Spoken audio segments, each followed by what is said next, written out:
Now, counseling skills, they are very important.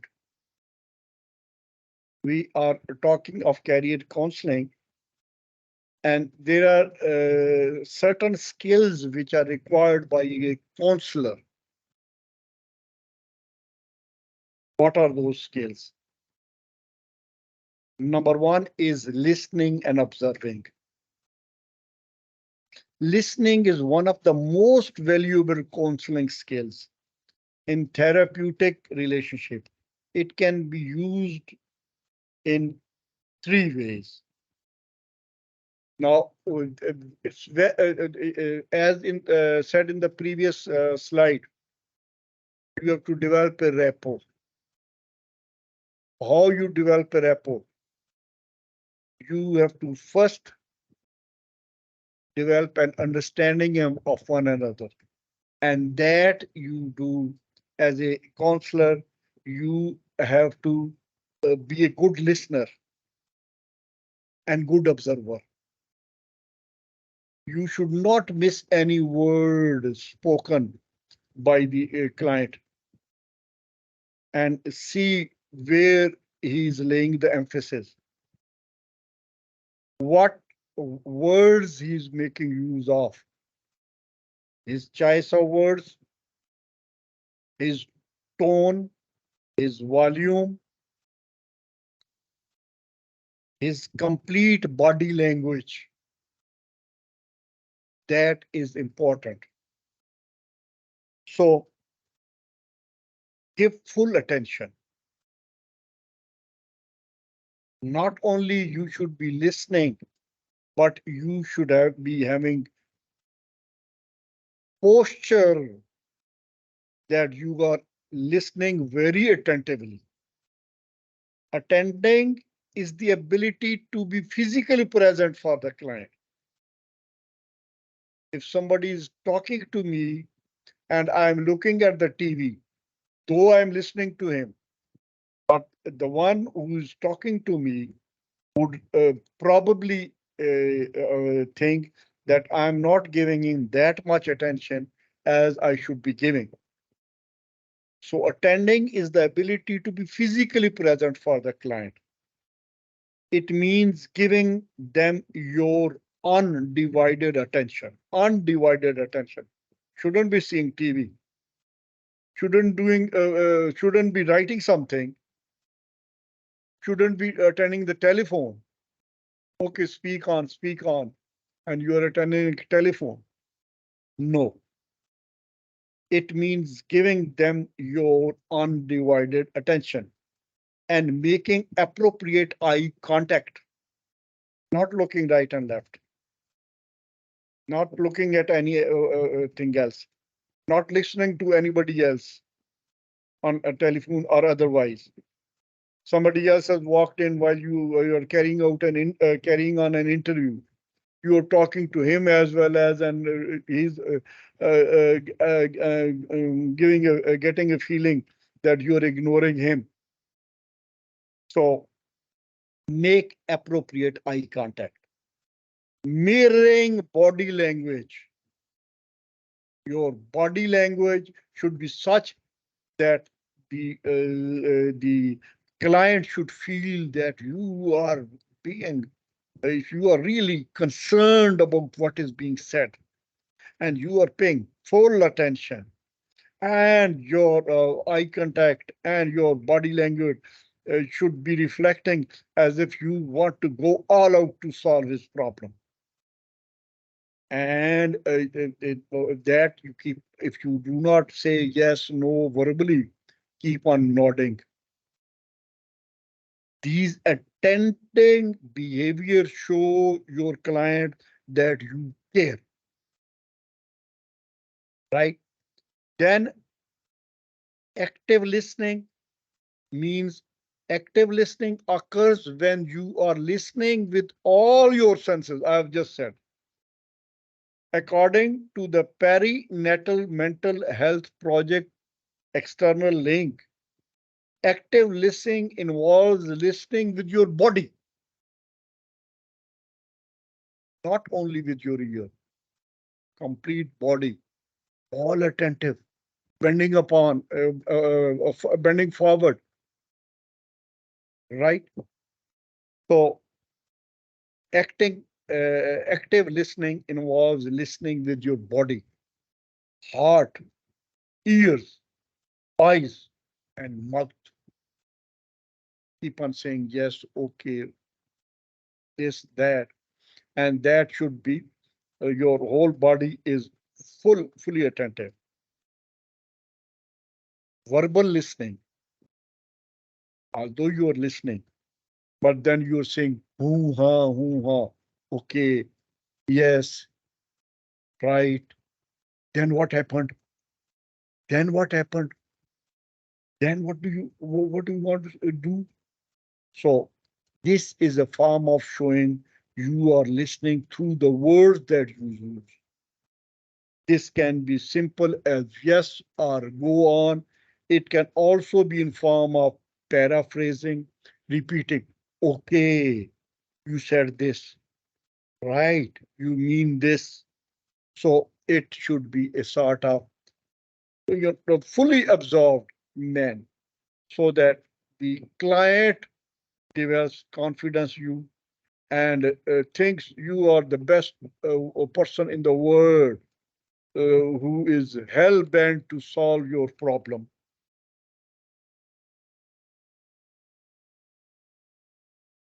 Asking questions. Questions are helpful in a therapeutic environment because they allow you to learn more about the client. The type of question that you ask will set the tone of the session and the entire counseling process.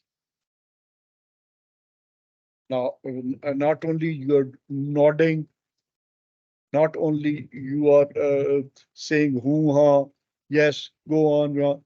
You are not only that you are repeating important phrases, but you may be in between to give him more confidence.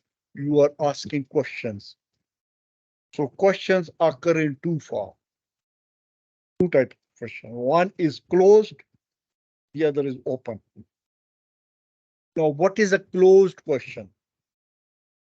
A closed question is the practice of asking a question that can be answered in yes or no. That's closed question. Are you okay? Yes. Are you a man? No. Or yes. Are you a girl? Yes. No. So that is a closed question. There cannot be third answer to that. Closed question should generally be avoided in counseling relationship as they do not encourage deeper exploration. When you corner somebody and somebody means the client and put such questions where he has no choice between the two, he may be having a third shade or fourth shade or something in between. So best practice from the counselor is that closed questions are avoided. Open questions are preferred. And what is an open question? An open question is necessary to gather information. An open question is the one that cannot be answered with simple no or yes and requires reflection and exploration on the client's end. Every open question should be intentional and therapeutical.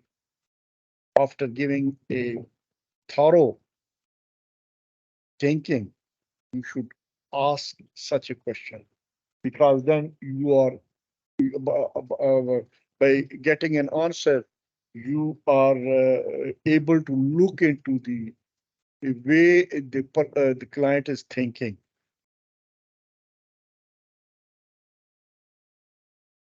Feelings reflections. Now, reflections allow clients to hear the feelings they have just expressed. Sometimes you have to look for the descriptive feeling in a client statement. It can also be helpful if client's non-verbal feeling cues. So the feelings reflection. That means that as a counselor, you should not always find satisfaction in getting a verbal answer. You may also be reading his body language, his way of replying. That may be indicative of what he's thinking and the level of the expression. So restating or rephrasing. Restating or rephrasing can build a stronger client theoretical. This we have already partly referred to it, that during the discussion, whatever the client is saying, if you want to confirm it or want to hear it again in other words, in other sentence, then you should repeat. That means you should say, have you said this? Do you mean this? That is in a way putting your words in his mouth. So affirmative or affirmation. What is that? Affirmation is a form of encouragement that is used to affirm behavior or life choices. So affirmation is important for empowering clients' external link. A few common affirmation includes affirming progress that a client has made toward a goal or encouraging a client to do what is important to them. Then empathy. Empathy is the ability to put yourself in somebody else's shoes. It is much more than sympathy, in that you are able to show understanding of your client feeling. Now, that means that the counselor would be able to understand his client in case he puts himself in his shoes. Meanwhile, he thinks he is in that situation, how he would have reacted or how he would like to react. Genuineness. Begin genuine is creating congruence between yourself and your words. Every therapist is different and will provide different therapeutic processes. It is important to remain genuine in all counseling techniques and verbal and non-verbal cues. That means you should not pretend something which you are not. If you're not surprised, you are not surprised. Don't show you are surprised. Then is unconditional positive reward. Unconditional positive reward. That means that demonstrating unconditional positive regard is the idea of accepting your client for who they are. Whatever the person is saying, the client is saying, however negative or wrong that may be, you should you should respect his thoughts. Respect his thought is different thing than saying it's okay, you have done well. No, respect means that he's saying something, so he's being straightforward. So accept it and do not harshly react if it is undesirable. Counselors self disclosure. This is tricky counseling skill to maneuver. A general rule to follow is only share personal information that is beneficial to the therapeutic process. It might also be used to help the counselor relate better with the client. So that means that do not do not share your personal life unnecessarily. Share whatever is absolutely necessary or beneficial.